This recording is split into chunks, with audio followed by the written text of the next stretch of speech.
বিকেলের পর থেকে আমি মনের আনন্দে কাজ করছিলাম। কিন্তু মশার কামড়ে আমার লাইন বেঁকে যাচ্ছিল। তো সেই কারণে আমি মশার ধূপটা জ্বালিয়ে দিয়েছিলাম। কিন্তু সমস্যা হয়ে গেল অন্য আরেক জায়গায়। কি সমস্যা? বলছি এখনই।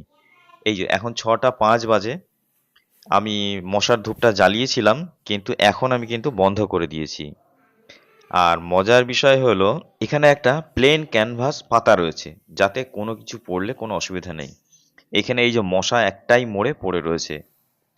কিন্তু আমি যেখানে কাজ করছিলাম একদম কাঁচা টেক্সচার হোয়াইটের ওপরে এই যে কত মশা, এবং এইগুলো কিন্তু সমস্যার সৃষ্টি করেছে। তো এখন আমি কি করব?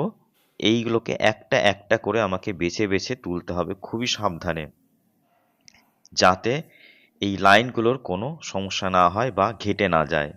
এই যে এরকম একটা শন নিয়ে নিয়েছি, আমি এবারে খুব সাবধানে একটা একটা করে এইভাবে তুলে ফেলে দেবো।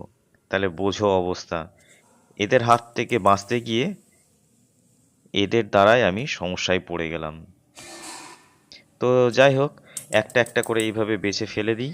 যতগুলো পড়েছিল আমি সব একটা একটা করে বেছে এইভাবে ফেলে দিলাম। বাহ! এখন বেশ ভালো লাগছে। পুরো পরিষ্কার হয়ে গেছে, নিট অ্যান্ড ক্লিন। চলো দেখা হচ্ছে পরের ভিডিওতে।